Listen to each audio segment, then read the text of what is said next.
pessoal, tudo bem com vocês? Para quem não me conhece, meu nome é Yara Patrícia, sou professora de Física do portal Direto ao Ponto. Esse material gratuito que você está assistindo aí é uma parceria entre o Eu Vou Passar e o Direto ao Ponto. Se você quiser assistir esse material e muitos outros conteúdos, você só precisa acessar o site www.toenemai.com.br. Então, vamos continuar resolvendo essas questõezinhas do Enem? Vamos comigo! Bem, uma pessoa, além do manual de uma ducha, que acabou de adquirir para sua casa, observa o gráfico que relaciona a vazão na ducha com a pressão, medida em metros de coluna de água. Metros de coluna de água, a gente vai usar essa sigla aqui, MCA. Nesta casa residem 4 pessoas. Cada uma delas toma um banho por dia, com duração média de 8 minutos. Então, a gente tem 4 pessoas. Cada pessoa toma um banho por dia, permanecendo o registro aberto com vazão máxima durante esse tempo. A ducha é instalada em um ponto, no caso de 6 metros abaixo do nível da lâmina da água, que se mantém constante dentro do reservatório.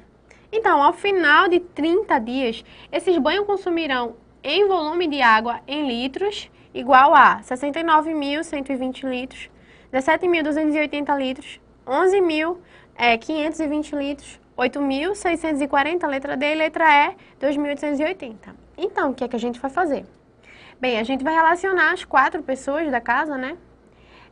E essas 4 pessoas, elas levam, né, 8 minutos para tomar o banho. Só que a nossa questão quer que a gente veja quantos minutos a gente vai utilizar em 30 dias. Quando a gente transformar os dias, né, a gente sabe que um dia tem 24 horas, e a gente transformar essas 24 horas em minutos, a gente vai encontrar, né, depois que a gente converter esses dias, a gente vai encontrar o seguinte, 960 minutos para cada pessoa. No caso, todas as pessoas gastam 960 minutos. Tá, Yara, mas isso não me diz ainda o volume, como é que eu vou relacionar a vazão ao volume. Então, a gente sabe que se 4 pessoas tomam um banho por dia, então a gente vai ter que um dia as 4 pessoas vão tomar 4 banhos, não é isso? Então, a gente sabe que se 12 litros são gastados em 1 minuto devido à quantidade de pessoas que está tomando banho, se a gente fizer aqui, no caso, o 4 vezes 3 aqui, a gente vai encontrar a quantidade de litros que cada pessoa, que o total de pessoas vai gastar em 1 minuto. A gente tem que fazer relação. Se você quiser saber mais sobre essa relação, dá uma olhada lá no portal Direto ao Ponto. Então, fazendo essa relação aqui de regra de 3, a gente precisa descobrir a quantidade de litros que essas pessoas vão gastar em 960 minutos. Então, quando a gente fizer essa regra de 3 aqui, que no caso seria 12 litros vezes 960 minutos, igual a x vezes minutos. A gente vai cortar esse 1 minuto aqui, né, com esse daqui, e vai nos restar 12 vezes 960. Esse 12 vezes 960 vai nos dar 11.520 litros. Tá aí a letra C, a resposta. Esse é o total de litros que todas as pessoas vão gastar em 30 dias naquela casa, tá certo? Vamos seguir com as nossas questões? Vamos lá. Então, é comum os fotógrafos tirar fotos coloridas em ambientes iluminados por lâmpadas fluorescentes, certo? Que contém uma forte composição de luz verde. A consequência desse fato na fotografia é que todos os objetos claros, principalmente os brancos, aparecerão esverdeados, tá certo? Então, a gente tem que observar aqui, né, as luzes presentes, né, assunto de óptica, que contém uma forte composição de luz verde. Prestem atenção nisso, hein? Para equilibrar as cores, deve-se utilizar um filtro adequado para diminuir a intensidade da luz verde que chega aos sensores da câmera fotográfica. Na escolha desse filtro, utiliza-se o conhecimento da composição de cores primárias, vermelho, verde e azul. Tá certo? Olha aí, aula de arte, para quem dizia que física não tinha nada a ver, olha aí, a gente está encontrando, né, a história das cores primárias, verde, vermelho e azul. E das secundárias, que para formar o amarelo a gente precisa das primárias, que é a soma da verde mais o vermelho, a ciano, que é a verde mais azul, e a magenta, vermelho mais azul. Na situação descrita, qual deve ser o filtro utilizado para a fotografia presente nas cores naturais dos objetos? Letra A, ciano, letra B, verde, letra C, amarelo, letra D, magenta e letra E, vermelho. Então, o que é que vai acontecer? A gente sabe que para formar a cor branca, que ela vai ser a base, no caso, das fotografias, a gente vai ter a soma das cores primárias, vermelho mais azul, mais... Opa, deixa eu melhorar aqui. Mais o nosso azul e o nosso verde. Isso vai formar a cor branca. Só que aqui, a gente tem que ter o conhecimento, né, da composição básica das cores secundárias, que são essas que vão favorecer para que o fundo não fique esverdeado. Então, a gente vai colocar o branco para que o fundo não fique esverdeado, isso vai diminuir, né, a composição da luz verde lá presente na fotografia. Só que a gente precisa dar ênfase a duas cores para que esse fundo fique uniforme. Para esse fundo ficar uniforme, a gente tem que saber quem é que é a soma entre o verde e o azul, que como já dado no enunciado é o magenta, tá certo? Quando a gente colocar a cor magenta sob o filtro, no caso, o que é que vai acontecer? As cores naturais dos objetos elas vão aparecer, tá certo? Então, a resposta para a nossa pergunta aí, no caso, seria a letra D, magenta. Se você quiser saber mais sobre esse assunto em relação a cores primárias e secundárias, mas isso aplicado na física, na óptica, dá uma olhadinha lá no site Direto ao Ponto, tá certo? Para conhecer mais sobre o conteúdo. Então, vamos passar para a próxima questão? Bem, um professor utiliza essa história em quadrinhos aqui, ó, cebolinha para quem gosta, hein? Para discutir com os estudantes o movimento dos satélites. Nesse sentido, pede a eles que analisem o movimento dos coelhinhos, considerando o módulo da velocidade constante.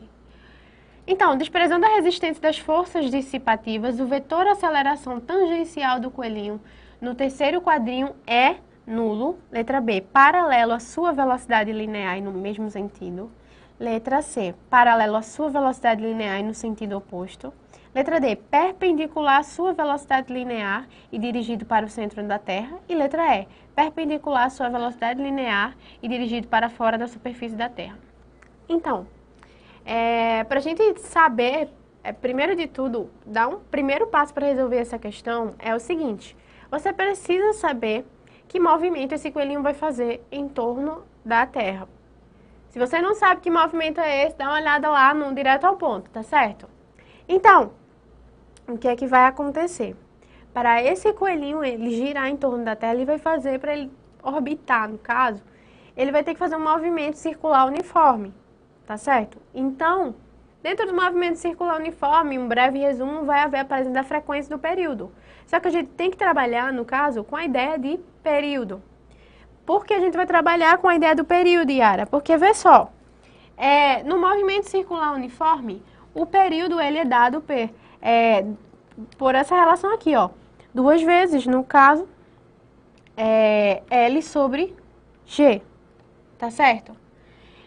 Por quê? O que é que vai acontecer? Essa relação aqui, ela vai nos dar o que é que vai acontecer com esse coelhinho, tá certo? Nessa figurinha aqui, nesse quadrinho aqui, o número 3. Só que a gente não tem informação sobre como vai se comportar esse período aqui. Como é que vai se comportar o movimento desse coelhinho. Entretanto, a gente tem uma informação muito valiosa, que ele diz que a velocidade é constante. A gente sabe lá pela primeira, segunda e terceira lei de Newton, que se a velocidade é constante, a aceleração do movimento ela vai ser... Você não sabe não? Não? Ela vai ser nula, tá certo? Se a aceleração, no caso desse coelho, se a aceleração do corpo é nula, a velocidade é constante, foi o que a nossa questão nos disse, então, como é que vai funcionar, né? Levando em conta que a gente não vai considerar as forças dissipativas, a gente vai considerar quem seria o vetor aceleração tangencial. E nisso, como eu acabei de falar, a resposta, se a velocidade é constante, a aceleração é nula, então a nossa resposta é a letra A, tá certo? Bem, vamos passar para uma próxima questão rapidinho. Vamos lá comigo. Ó, McChrysson Huygens, em 1656, criou o relógio de pêndulo. Neste dispositivo, a pontualidade baseia-se na regularidade das pequenas oscilações do pêndulo. Opa, a gente vai trabalhar com período também, lembrando a relação que a gente acabou de falar na questão anterior. Para manter a precisão desse relógio, diversos problemas foram contornados. Por exemplo, a haste passou por ajustes até que se iniciou no século XX. Houve uma inovação, que foi sua fabricação usando uma liga metálica, que se comporta regularmente em um largo intervalo de temperaturas. Desprezando a presença de forças dissipativas, mais uma vez, como na questão anterior, e considerando a aceleração da gravidade constante, para que esse tipo de relógio realize corretamente a contagem do tempo, é necessário que: letra A, o comprimento da haste seja mantido constante. Letra B, a massa do corpo suspenso pela haste seja pequena. A letra C, o material da haste possua alta condutividade térmica. Letra D, a amplitude da oscilação seja constante a qualquer temperatura. E letra E, a energia potencial gravitacional do corpo suspenso se mantenha constante. Então, vê só, a gente precisa saber, no caso, para que o relógio realize a contagem do tempo, a gente tem que saber o que é que vai acontecer nessas circunstâncias aqui. Então, vamos analisar. Bem, vamos começar de trás para frente? Vamos fazer diferente, vamos começar pela letra E. A energia potencial gravitacional do corpo suspenso se mantenha constante. Vê só, para que o tempo possa correr lá no relógio direitinho, vai haver troca de energia, porque os ponteiros do relógio vão estar em movimento. Então, a energia potencial gravitacional do corpo, ela não vai se manter constante, tá certo? A gente nem vai utilizar a potencial, a gente vai utilizar a energia, no caso, cinética, tá certo? Então, a letra E já está fora de cogitação. A letra D está nos dizendo que a amplitude da oscilação precisa ser constante a qualquer temperatura. Primeiro, a gente não vai trabalhar com temperatura nesse momento, porque a gente está trabalhando com pêndulo, a gente está trabalhando com movimento circular uniforme e também estamos trabalhando com a ideia de oscilações. Então, a gente não vai trabalhar com temperatura, tá certo? Essa letra, na verdade, não tem a ver com o que a gente porque a gente tem estudado. Então, a letra D está fora de cogitação também. Já a letra C diz que o material da haste deve possuir alta condutividade térmica. Calma, a gente está falando de oscilações, de movimento circular uniforme, a gente está trabalhando com período, com frequência. Então, isso não tem nada a ver com a nossa questão, mais uma vez. Então, a letra C também está cortada. Já a letra B, ela nos diz o quê? A massa do corpo suspenso pela haste deve ser pequena. Tá, a massa do corpo deve ser pequena. Só que, para a gente relacionar o período, que esse período, como a gente viu anteriormente, é um quociente envolvendo uma raiz. Essa fórmula, para quem quiser saber de onde chegou, dá uma olhada lá no portal, tá certo? Então, o período ele é dado por a seguinte fórmula, que eu vou escrever aqui, mais uma vez, tá certo? Então, o que é que vai acontecer? A gente tem a massa presente, a gente leva em consideração a massa no período, nas oscilações? Não, a massa ela é constante, ela não é uma variável, ela é apenas um número qualquer, que é dado em decorrer de várias questões. Então, não tem relação com o que a gente quer. Então, o período, ele é dado por isso aqui, ó. 2 vezes G sobre L. Como G é constante, a gente quer manter o período constante, que é a contagem do tempo desse relógio, então a gente tem que manter o L constante. Logo, a nossa resposta, como a gente não vai relacionar a B, é a letra A, tá certo? Eu espero que vocês tenham gostado, tá certo? Vejo vocês no portal Direto ao Ponto. Acessem também. Vejo vocês e até lá!